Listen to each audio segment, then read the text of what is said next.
నమస్కారం, welcome to Suman TV. నేను Gitanjali. September 8వ తారీఖు నుంచి 21వ తారీఖు వరకు మహాలయ పక్షాలు అంటే పితృదేవతల అనుగ్రహం పొందేటువంటి దివ్యమైన రోజులని చెబుతారండి. దేవతల కన్నా శక్తివంతులు పితృదేవతలు అంటారు. మనకేమైనా సమస్యలు ఉన్నా, మన నిత్య జీవితంలో మనం ఎదుర్కొంటున్నటువంటి అన్ని సమస్యలకి వారు ఒక పరిష్కార మార్గాన్ని చూపిస్తారు అంటారు. అలాంటి వారి అనుగ్రహం పొందాలంటే ఎన్నో విశేషమైన కార్యక్రమాలు చేయాలి అంటారు. అయితే అందులో ముఖ్యంగా హోమాలు అనేవి ఎంతో ప్రత్యేకం. అటువంటి కార్యక్రమాలు నిత్యాగ్ని ఆశ్రమం తరపున శ్రీని గురూజీ గారు నిర్వహిస్తూ ఉన్నారు. శ్రీని గురూజీ గారి గురించి చాలా మందికి తెలిసే ఉంటుందండి. గతంలో నిత్యాగ్ని ఆశ్రమం తరపున మనం వారాహి హోమం కూడా నిర్వహించాము. ఎంత సక్సెస్ అయిందో, అమ్మవారి అనుగ్రహం ఎంతగా పొందామో అందరికీ తెలుసు.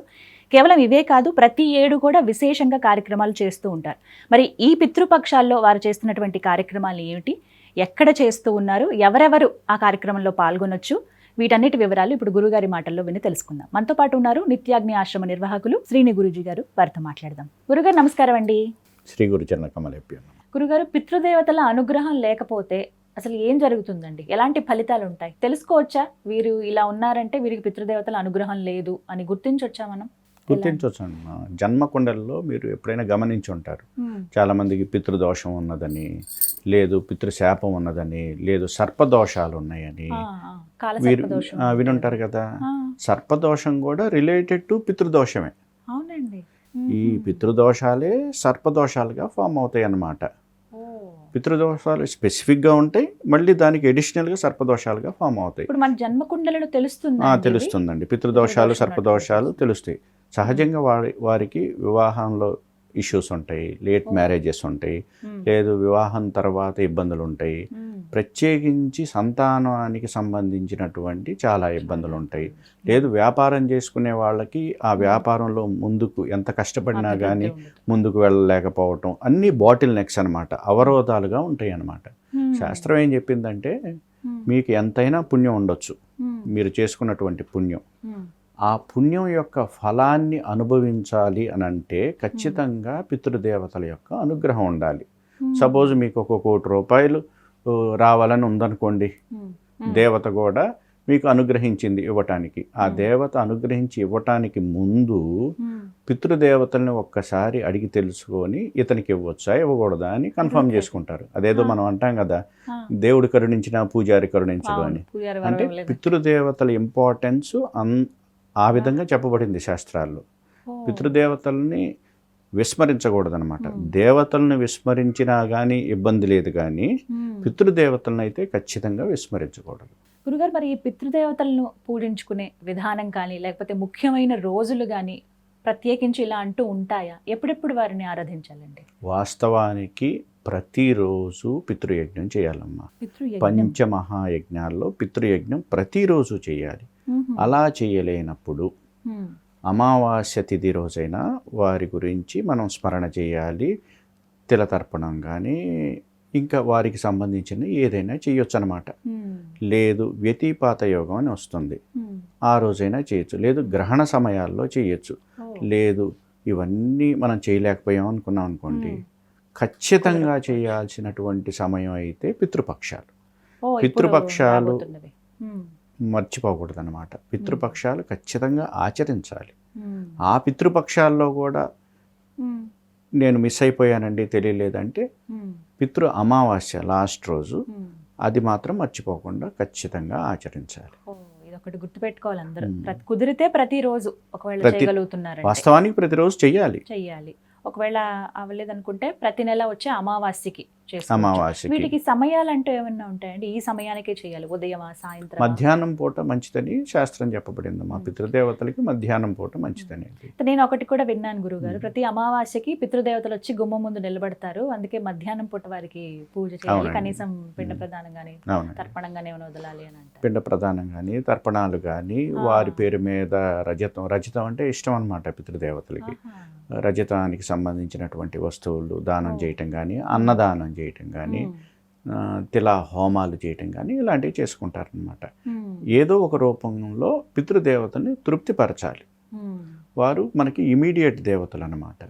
మనకి ఆది దేవతలకి మధ్యలో ఉన్నటువంటి దేవతలు కాబట్టి వారికి రెస్పాన్స్ చాలా ఈజీగా ఉంటుంది అన్నమాట. మరి వారి అనుగ్రహం పొందాము అని తెలిసే సంకేతాలు ఏమిటండి? ఎటువంటి సంకేతాలు వారు తెలుసుకోవచ్చు? సర్వ కామ్యాలని, అన్ని రకాల కోరికల్ని తీర్చేటువంటి దేవతలు. మ్మ్. ప్రధానంగా మన మీద వారికి ఏదో ఒక రూపంలో ఎఫెక్షన్, డిఎన్ఏ కనెక్షన్స్ ఉంటాయి కాబట్టి, మ్మ్. ఎఫెక్షన్ ఉంటుంది కాబట్టి, మ్మ్. ఆ రుణం తీర్చుకునే విధానంలో మ్మ్. మనం మనం వారి బిడ్డలం కాబట్టి, ఆ రుణం తీర్చుకునే విధానంలో వారు గనక తృప్తి పొందితే ఫస్ట్ వాళ్ళు ఇచ్చేది ధనాన్ని, సుఖాన్ని, ఆరోగ్యాన్ని. ఓ.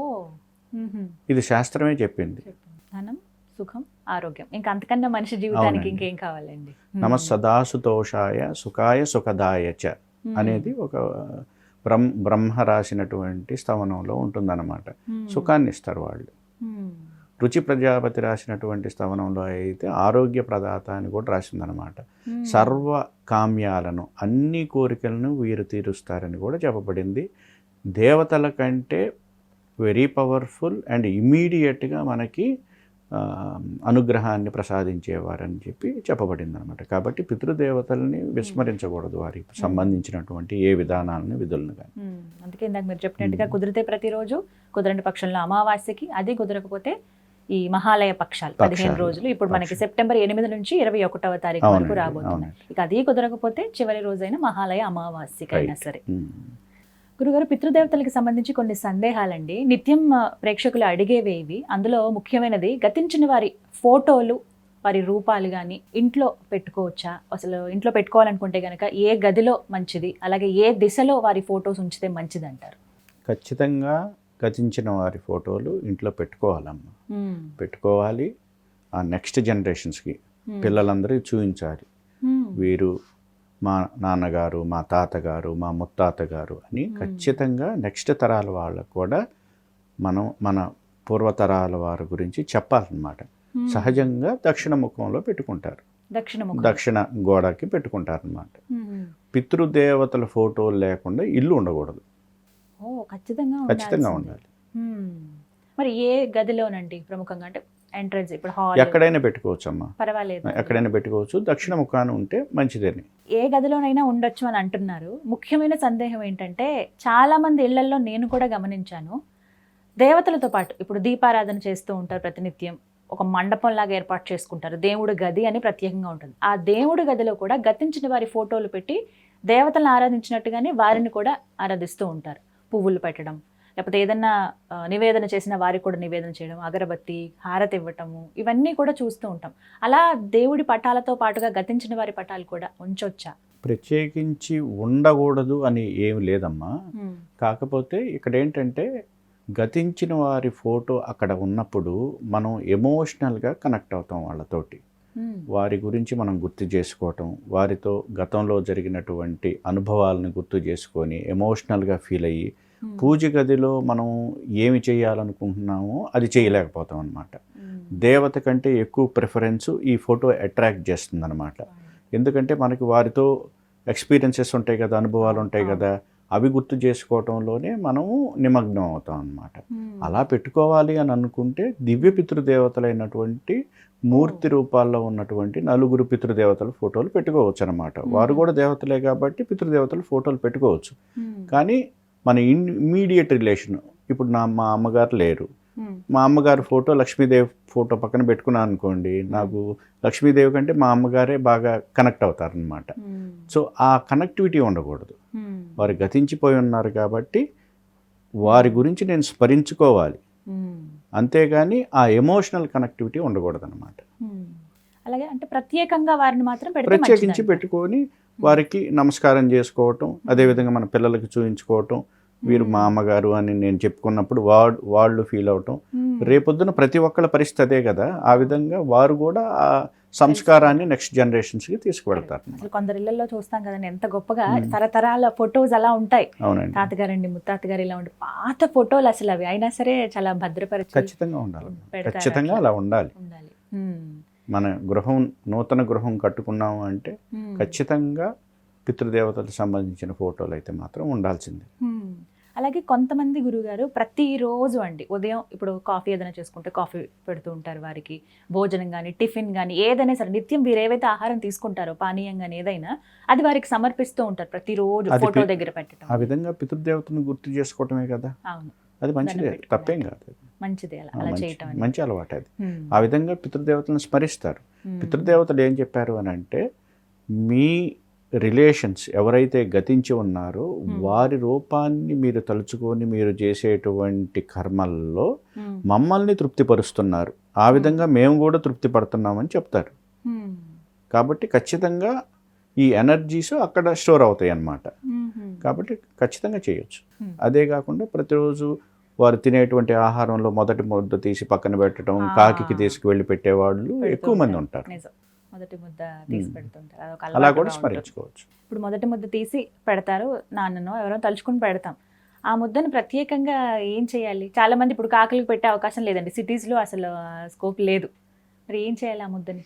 ఏదన్నా నీళ్ళల్లో వేసినప్పుడు జలచరాదులు ఏదో ఒకటి తీసుకుంటాయి కదా, మరి అవకాశం లేనప్పుడు ఇంకే దానికి ఆల్టర్నేటివ్ ఏదో ఒకటి, ఈవెన్ చీమలు తిన్నా కానీ ఓకే కదా, ప్రత్యేకంగా తీసుకువెళ్ళి పెట్టేయాలి పక్కన. తీసుకోవాలి.